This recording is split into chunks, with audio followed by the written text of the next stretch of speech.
त्यांनी लाईफची चिंता करावी.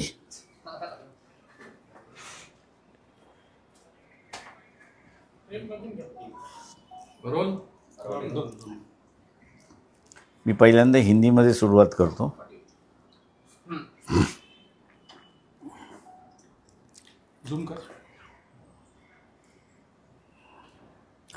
सुरुवात.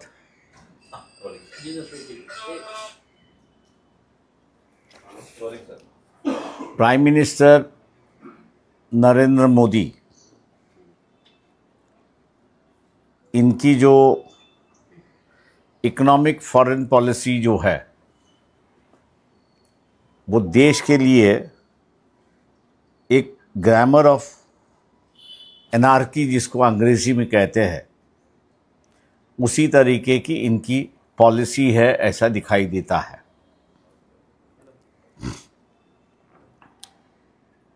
भारत की हमेशा भूमिका रही है 1970-71 के वॉर के बाद भी रशिया और अमेरिका इन दोनों के साथ अपने संबंध अच्छे रहे. कितनी भी बिगाड़ होने की कोशिश हुई तो भारत ने उसको कभी बढ़ावा नहीं दिया या मौका नहीं दिया. लेकिन फिलहाल जो है प्राइम मिनिस्टर नरेंद्र मोदी, इनका ईगो जो है, ये ईगो देश की व्यवस्था को नुकसान कर रहा है, ऐसी एक परिस्थिति है. मैं देशवासियों के सामने एक परिस्थिति रखना चाह रहा हूं. रशिया से हम लोग क्रूड ऑयल खरीद रहे हैं एक तरफ, और दूसरी तरफ अमेरिका के साथ में हमारा सबसे बड़ा व्यापार भी है, ऐसी एक परिस्थिति है. यूक्रेन के युद्ध को लेते हुए अमेरिका ने सख्त भूमिका ली है कि रशिया का जो क्रूड ऑयल खरीदी करेगा उस पे हम लोग दंड लगाएंगे, और 50% टैरिफ उन्होंने लगाई, ऐसी एक परिस्थिति है. चाइना ने एक तरीके से अपने आप के टैरिफ जो लगा हुआ है उसको पोस्टपोन करके लिया हुआ है और अपनी इकोनॉमी को बचाए, ऐसी एक परिस्थिति है. लेकिन भारत ने उस पॉलिसी को छोड़ दिया जो पुरानी पॉलिसी थी कि बैलेंसिंग करने की जो पॉलिसी थी, उस बैलेंसिंग करने के पॉलिसी को भारत ने छोड़ दिया है. और अभी एक दिखाई देता है कि हम लोग रशिया के खेमे में बैठे, ऐसी एक परिस्थिति है. लेकिन हकीकत जो है वो हकीकत अलग है, ऐसी एक परिस्थिति है. ये बात सही है कि रशिया का क्रूड ऑयल हम लोग खरीदते हैं, उसको बेचते हैं और इससे हम लोग को मुनाफा मिलता है, ये भी एक परिस्थिति है. लेकिन ये मुनाफा सरकार के तिजोरी में जा रहा है या किसी प्राइवेट व्यक्ति के तिजोरी में जा रहा है, ये भी देखना जरूरी है, ऐसा मैं मान के चलता हूं. और इसी क्रूड ऑयल को लेते हुए, व्यापार को लेते हुए, जो अमेरिका के साथ में हम लोगों का जो व्यापार होता था, उस व्यापार पर असर हो रहा है, ऐसी एक परिस्थिति है. अगर मैं आंकड़े में कहूं तो 2022 और 2023 इन सालों में करीब 50,000 करोड़ जो है उसका मुनाफा हुआ. 1.50 बिलियन डॉलर्स का तेल हम लोग ने खरीदिया और वो भी बेचा भी. लेकिन इसमें जो है वो सबसे बड़ा नफा जो है ये अंबानी रिलायंस जो है उनको मिला है। 44,000 करोड़ का नफा उनको हुआ है। उसके बाद में नायरा, जिसमें रशिया के 49% है, उनको हुआ है। और सरकारी जो ऑयल कंपनियां हैं, इनको मान लीजिए किसी को 4,000, किसी को 5,000, किसी को 6,000, ऐसा प्रॉफिट वहां पर हुआ है, एक परिस्थिति है। दूसरी तरफ अगर हम लोग देखें तो ये 50% टैरिफ से जो इमीडिएटली इफेक्ट होने वाला है, और इफेक्ट टेक्सटाइल इंडस्ट्री पे होगा, और टेक्सटाइल इंडस्ट्री पर इफेक्ट होने से करीब करीब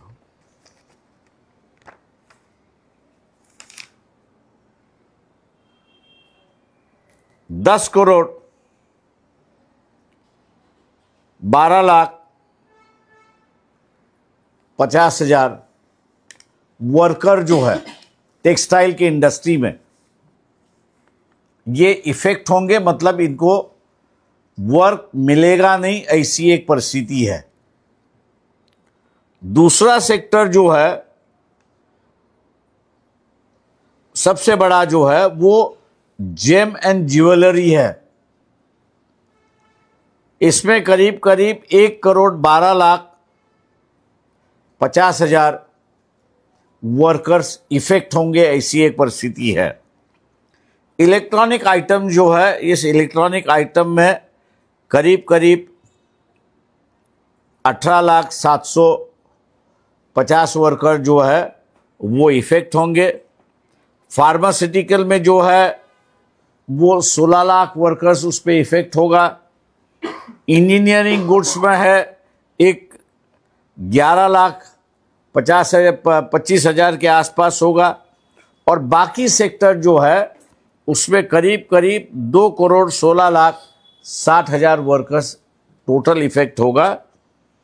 मतलब ये 50% टैरिफ की वजह से जो शुरुआत हो चुका है, आने वाले 6-7 महीनों में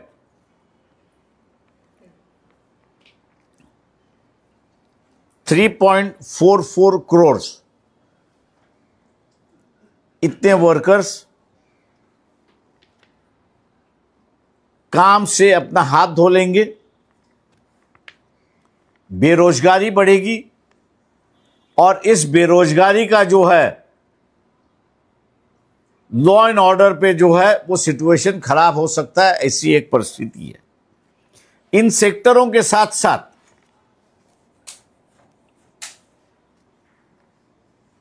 जो अनऑर्गेनाइज सेक्टर्स है या व्यक्तिगत स्वरूप के जो सेक्टर्स है, जिसमें चर्म उद्योग की बात आती है,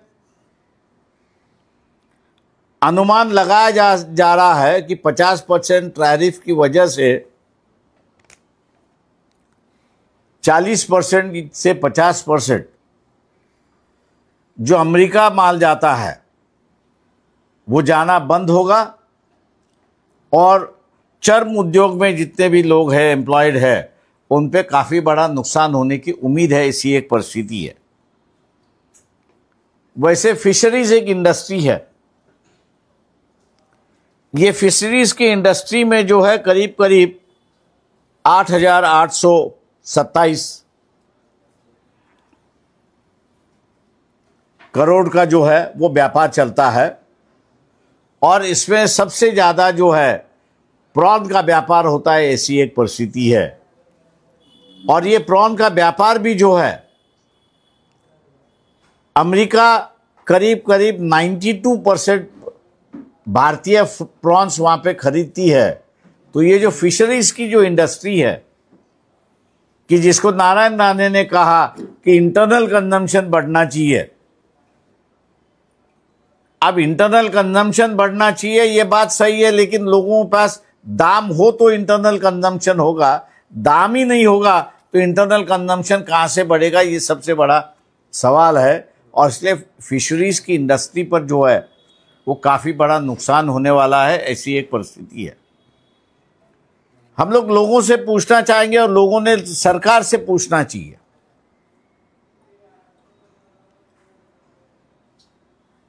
कि मार्केट से 12% से लेके 18% क्रूड ऑयल हमको सस्ता मिला, ऐसी एक परिस्थिति है।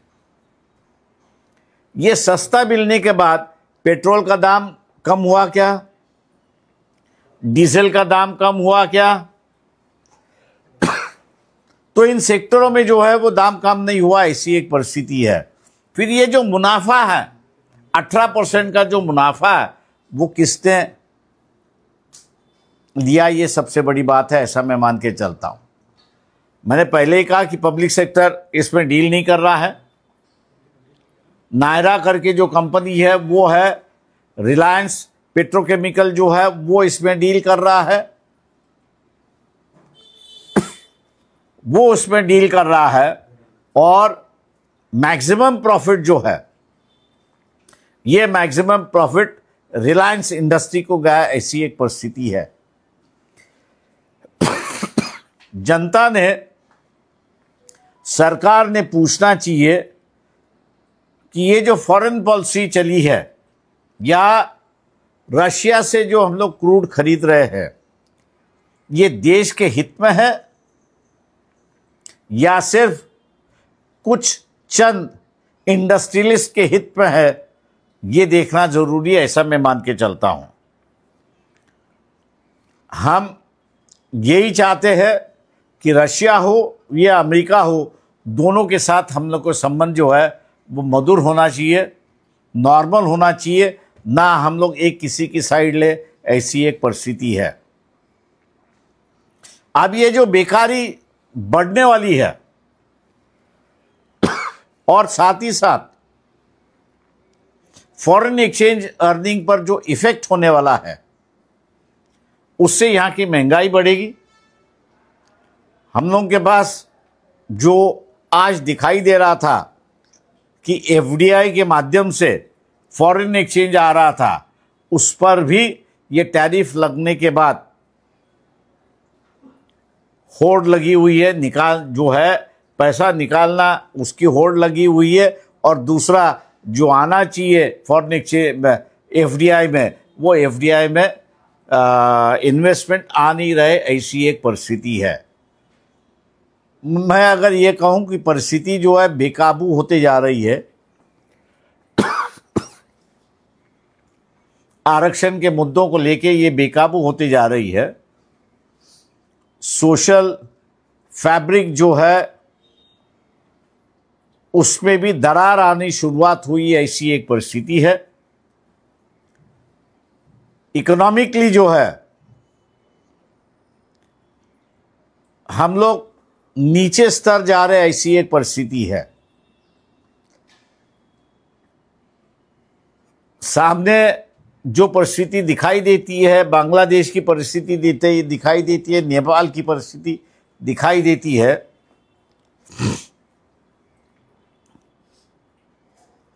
वो परिस्थिति भारत में भी आ सकती है। उसको अगर रुकाना है, ये जो देश को पीछे रखते हुए नरेंद्र मोदी ने अपना ईगो जो सामने रखा हुआ है, कि ईगो की वजह से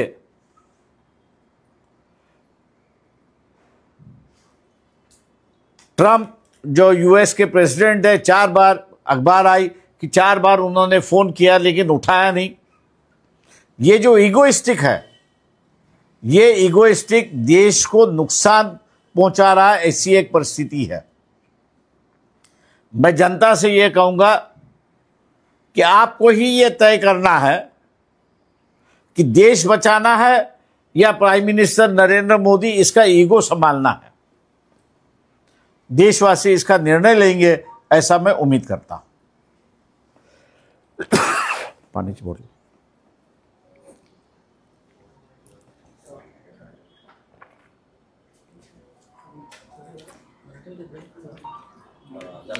इंग्रजीत पाहिजे, मराठी पाहिजे. बर.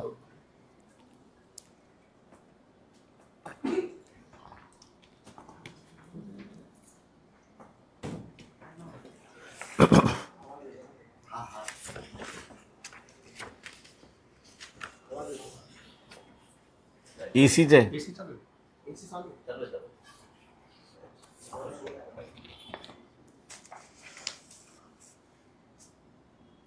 पंतप्रधान नरेंद्र मोदी यांचं आर्थिक आणि परदेशी धोरण हे देशामध्ये आरागत माजवणार आहेत अशी असणारी परिस्थिती आहे. या धोरणाला बाबासाहेबांच्या शब्दामध्ये जर मांडायचं असेल तर economic foreign policy prime minister Narendra Modi यांची जी आहे ती ग्रॅमर ऑफ एनार्की आहे अशी परिस्थिती आहे.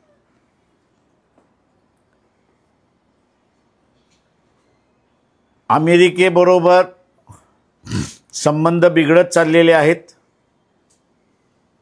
आणि दुसऱ्या बाजूला रशिया की ज्यांचं आपण असणारं तेल विकतो आहोत आणि त्याच्यातून नफा येतोय अशी परिस्थिती आहे. त्यांचे संबंध पाकिस्तानबरोबर, चायनाबरोबर अत्यंत चांगल्या रीतीने सुधारतात आहेत अशी असणारी परिस्थिती आहे. सिंदूरच्या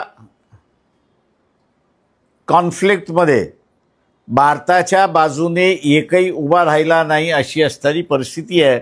पण पाकिस्तानच्या बाजूने ज्यांच्याकडून राफेल आपण घेतले, फ्रेंचही त्यांच्या बाजूने उभे राहिले, इंग्लंडही त्यांच्या बाजूने उभं राहिलं, USA त्यांच्या बाजूने उभं राहिलं अशी असणारी परिस्थिती आहे. पंतप्रधान नरेंद्र मोदी यांनी स्वतःच्या इगोला महत्त्व दिला आणि देशाच्या हिताकडे दुर्लक्षित केलं अशी असणारी परिस्थिती आहे. रशियाचं तेल स्वस्त्यामध्ये घेऊन विकणं आणि अमेरिकेबरोबरचा असणारा व्यापार या सगळ्या ह्याच्यामध्ये योग्य काही आहे ती लोकांनी भूमिका घ्यावी. आम्ही फक्त त्याच्यामधला असणारा गाभा जो आहे, अर्थव्यवस्थेचा गाभा जो आहे, तो गाभा आम्ही आपल्यासमोर या ठिकाणी असणारा मांडतो आहोत. रशियाचं क्रूड ऑइल विकल्यामुळे भारताला नफा झाला का, तर निश्चितपणे नफा झाला, याच्यामध्ये दुमत नाही.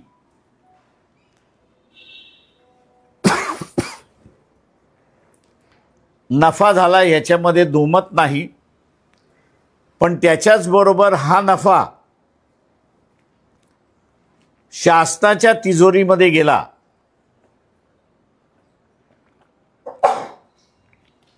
शासनाच्या तिजोरीमध्ये गेला की खाजगी मालकांच्या तिजोरीमध्ये गेला, हा त्याच्यातला महत्त्वाचा भाग असं मी त्या ठिकाणी मानतो. आमच्या माहितीप्रमाणे 2023 ते 2024 या कालावधीमध्ये अंबानी रिलायन्स कंपनी जी आहे यांना 44,893 कोटीचा असणारा प्रॉफिट झाला अशी परिस्थिती आहे. आणि ज्या काही भारतीय ऑइल कंपन्या ज्या आहेत त्यांना काही हजारामध्ये झाला अशी असणारी परिस्थिती आहे.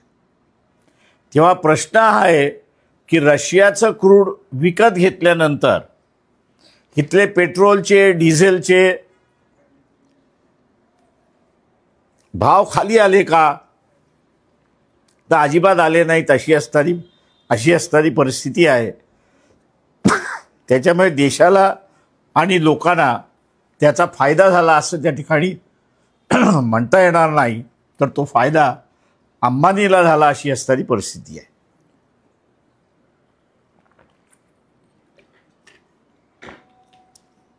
दुसऱ्या बाजूस आपण असं पाहिलं तर अमेरिकेबरोबरचे व्यवहार खराब झाल्यामुळे भारतावरती 50% टॅरिफ त्या ठिकाणी बसवलेली आहे.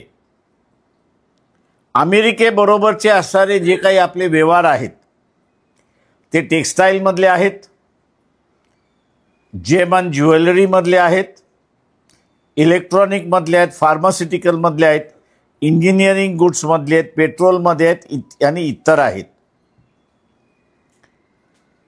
टेक्स्टाईलमधलं 50 ते 60% माल जो अमेरिकेला जात होता तो आता जाणार नाही अशी असणारी परिस्थिती आहे. आणि त्याच्यामुळे 1,10,00,000 लोक डायरेक्ट इफेक्ट होतील अशी असणारी परिस्थिती आहे आणि बेरोजगार होतील असेही त्या ठिकाणी अंदाज आहे. जेमन ज्वेलरीमध्ये 1,10,000 लोक पुन्हा 1,10,00,000 लोक पुन्हा बेरोजगार होतील अशी परिस्थिती आहे. इलेक्ट्रॉनिकमध्ये 1,87,000, फार्मास्युटिकलमध्ये 1,62,000, इंजिनिअरिंगमध्ये 10 लाखाच्या वरती आहेत आणि इतर ठिकाणी जे आहेत ते 21 लाखाच्या आसपास आहेत.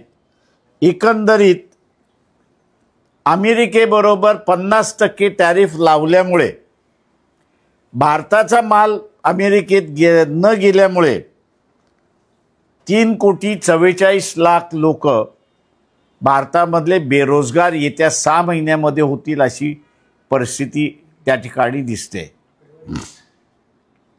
याच्याच बरोबर जे 2 मोठे उद्योग आहेत ते म्हणजे फिशरीजचा जो उद्योग आहे तो माशांचा उद्योग आहे तो 2024-2025 या कालावधीमध्ये 100 मासे गेले असतील तर त्याच्यापैकी 92% म्हणजे 92 हे अमेरिकेला गेले अशी असणारी परिस्थिती आहे. त्याच्यामुळे 50% टॅरिफमुळे आता आपला मासाही अमेरिकेला जाणार नाही अशी असणारी परिस्थिती आहे. दुसरं जे आहे ते चर्म उद्योग आहे. चर्म उद्योगामधला असणारा 50% आपला माल जो आहे तो अमेरिकेला जातो. टॅरिफमुळे आता 50% त्या ठिकाणी जाणार नाहीत अशी असणारी परिस्थिती आहे. आणि म्हणून या 2 सेक्टरमधलं मी जी आकडेवारी सांगितली आहे त्याच्यामध्ये ती नाही आहे तर ती ॲड केली तर एकंदरीत ज्याला आपल्याला म्हणता येईल की 4-4.5 कोटी जी एम्प्लॉईड माणूस आहे तो आता अनएम्प्लॉयड होणार अशी असणारी परिस्थिती आहे. आणि हे एवढ्याचसाठी की मोदींचा इगो कुठेतरी हर्ट झाला अशी असणारी परिस्थिती आहे. आणि म्हणून मी असं म्हणेन की देशवासियांनाच आता निर्णय घ्यावा लागेल की मोदीचा इगो जपायचा, मोदीचा इगो जपायचा की देशाला जपायचा हा त्याच्यातला असणारा महत्त्वाचा भाग आहे. मोदीचा इगो जपायचा असेल तर ही बेरोजगारी अजून वाढेल. कदाचित ही बेरोजगारी वाढल्यामुळे जे आपल्याला बांगलादेशमध्ये दिसलं, जे आपल्याला नेपाळमध्ये दिसलं ते पुन्हा भारतामध्ये सुद्धा घडू शकतं हे आपण लक्षात घ्या. कारण का एम्प्लॉईड क्लास हा त्याच्यामधला आहे. दुसरा त्याच्यामधला असणारा मिडल क्लास जो आहे की ज्याची अजून चर्चा सुरुवात झाली नाही अशी असणारी परिस्थिती आहे. आणि ती म्हणजे गुगल. गुगल ही अमेरिकन कंपनी आहे. भारतामध्ये स्वतःचा असणारा इंटरनेट नाही आहे. आपण असणारा गुगलच वापरतो. गुगलचं जगभराचं असणारं जे इन्कम आहे ते $307 बिलियन एवढं आहे. आणि भारताचं त्याच्यामध्ये इन्कम जर आपण पाहिलं तर ते फक्त 3 ते 4 बिलियन एवढी असणारी परिस्थिती आहे. म्हणजे उद्या मोदीचा इगो जो अमेरिकेबरोबर लढतोय अशी असणारी परिस्थिती आहे. त्यांनी हे 3 ते 4 कोटी बिलियन डॉलर्स फॉरगो करायचं ठरवलं आणि गुगलची सर्व्हिस बंद केली, तर परिणाम किती वाढणार हे आपण असं लक्षात घ्या, अशी असणारी परिस्थिती आहे. दुसरं जे आहे आणि जे रियालिटी आहे मला असताना त्या ठिकाणी दिसतंय की ट्रम्प यांनी असताना एका ठिकाणी त्या ठिकाणी म्हटलेलं आहे की या देशातलं काम दुसऱ्या देशामध्ये जाऊन करण्यासाठी जी काही सोय उभी केलेली असेल त्याच्यावरती सुद्धा आम्ही असणारा 50% टॅरिफ त्या ठिकाणी लावू. म्हणजे आपला असणारा IT सेक्टर हा जो सगळा भाग आहे, हा जो middle class, total middle class जो आहे, या टोटल मिडल क्लासला त्यांनी वेटीस धरले अशी असणारी परिस्थिती आहे की 50% जर त्यांनी टॅरिफ लावलं तर आपण आउट ऑफ बिझनेस जातो अशी असणारी परिस्थिती आहे. आणि ITच्या अनेक कंपन्या ह्या ठिकाणी बंद होतील अशी परिस्थिती आहे. ITच्या कंपन्या बंद झाल्या तर बेरोजगारी वाढते हे आपण लक्षात घ्या. आणि बेरोजगारी वाढली तर जिग वर्कर म्हणून ज्याला आपण म्हणतो त्याच्या नोकरीवरती सुद्धा परिणाम होईल अशी असणारी परिस्थिती आहे. आपण रशियाबरोबर गेलो पाहिजे की अमेरिकेबरोबर गेलो पाहिजे हे काही मी मांडत नाही. आम्ही असणारा म्हणतोय की आत्तापर्यंत असणारा भारतीय सरकार जी होती त्यांनी अत्यंत चांगल्या रीतीने बॅलन्सिंग पॉलिसी म्हणून त्या ठिकाणी ठेवली होती. रशियाबरोबर सुद्धा आणि अमेरिकेबरोबर सुद्धा. युक्रेनचं युद्ध झालं तरीही आपण असणारा दोघांबरोबर त्या ठिकाणी राहिलो. पण आता युक्रेनमधलं युद्ध थांबलं पाहिजे या दृष्टीने असणारं जी काही पावलं टाकल्या जात आहेत त्या पावलांमध्ये असणारं भारताचं महत्त्वाचं पाऊल आहे असं त्या ठिकाणी जे म्हटलं जात आहे. आणि भारत कुठल्याही परिस्थितीमध्ये युक्रेनचं युद्ध थांबावं यासाठी काहीच प्रयत्न करत नाहीत. म्हणून असणारा भारताबरोबर जगातला कुठलाही देश उभा राहत नाही अशी असणारी परिस्थिती आहे. स्वित्झर्लंडसारख्या देशाने परवाच्या UNच्या बैठकीमध्ये आपल्यावरती ॲक्युजेशन केलं अशी असणारी परिस्थिती आहे की जे कधीच स्वित्झर्लंड करत नव्हतं. आमचं स्वतःचं असं म्हणणं आहे की जनतेला आता निर्णय घेणं महत्त्वाचं आहे की देश महत्त्व आहे की मोदींचा इगो हा महत्त्वाचा आहे. देश हा जर महत्त्वाचा असेल तर मग मोदींना हटवल्याशिवाय दुसरा मार्ग नाही अशी असणारी परिस्थिती आहे. तेव्हा जनतेने ह्याचा असणारा निकाल घेतला पाहिजे. परिस्थिती आम्ही जनतेपुढे मांडलेली आहे की काय होऊ शकते आणि काय होणार आहे. उद्या जे नेपाळमध्ये घडलं किंवा बांगलादेशमध्ये घडलं किंवा जे फ्रान्समध्ये घडलं, जे अल्जेरियामध्ये घडलं, ते भारतामध्ये सुद्धा घडू शकतं याची दक्षता आपण त्या ठिकाणी बाळगली पाहिजे. कारण का एका बाजूला मी असं आपल्याला दाखवलं की कारागीर वर्ग याच्यावरती 50%चा इफेक्ट होतोय, म्हणजे झाला आहे त्या ह्याच्यामध्ये. आणि दुसऱ्या बाजूस हा जो व्हाईट कॉलर आहे IT मधला जो आहे त्याच्यावरती इफेक्ट होण्याची असणारी शक्यता त्या ठिकाणी वर्तवल्या जाते. 50% टॅरिफ त्या ठिकाणी जर लावलं तर माझ्या अंदाजानं आहे अशा असणाऱ्या कालावधीमध्ये नॉर्मलायझेशन ऑफ रिलेशन हा सगळ्यात महत्त्वाचा भाग असं त्या ठिकाणी मानतो. आणि कोणाचा तरी इगो हा आड येणार असेल तर देश हा महत्त्वाचा असं मी त्या ठिकाणी मानतो. आणि ह्या दृष्टीने जनतेने पावलं टाकली पाहिजेत एवढंच आवाहन मी त्या ठिकाणी करतो. मराठ्यांना ओबीसीतून आरक्षण मिळावं नाही, मी त्याच्यावरती बोलणार नाहीये. मी जे बोललोय त्याच्यावरती विचारणार असाल तर त्याची उत्तरं मी देईन.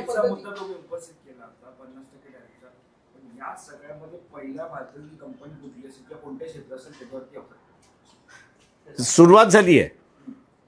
हे आम्ही जे textile, gems and jewellery, electronic, pharmaceutical, engineering goods आणि इतर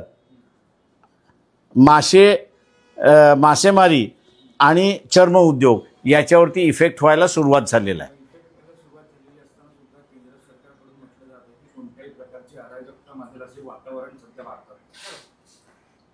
सरकारला म्हणू द्या ना, पण लोकांमधला असंतोष आम्ही बघतोय ना.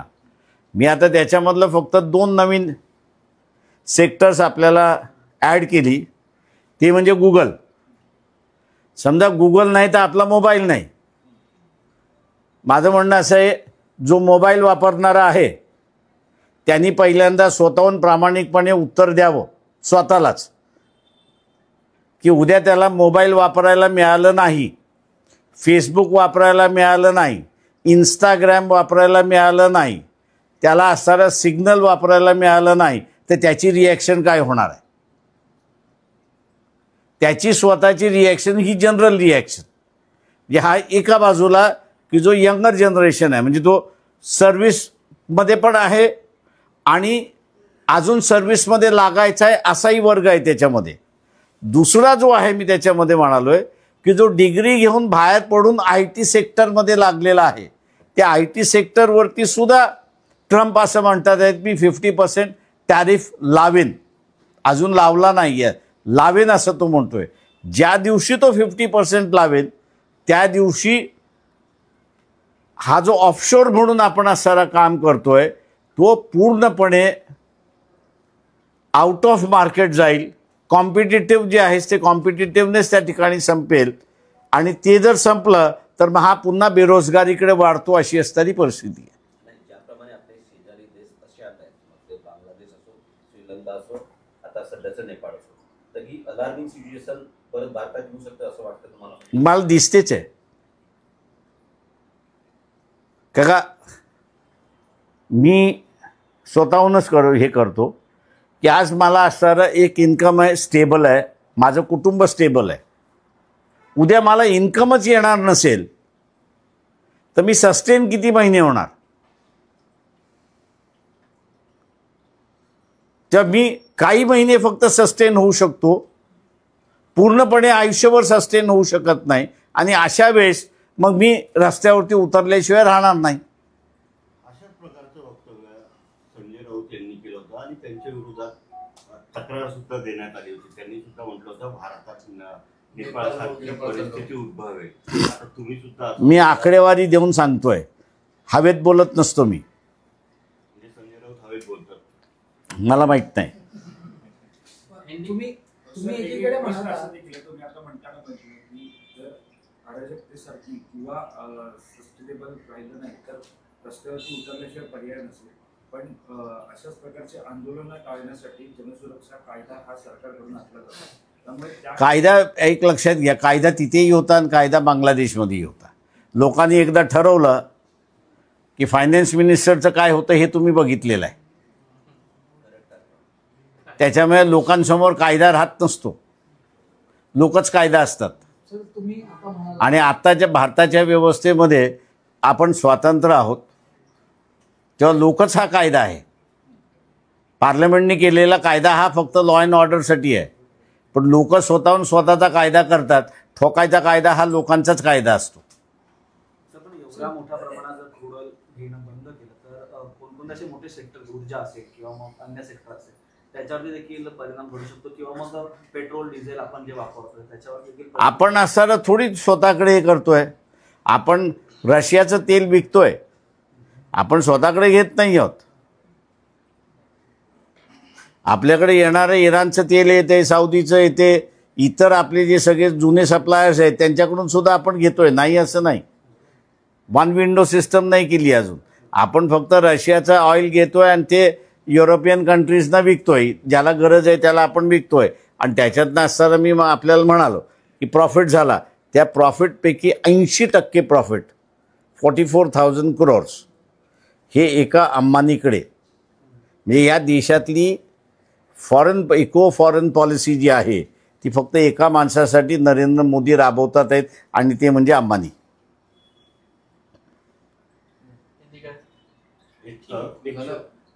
थँक्यू.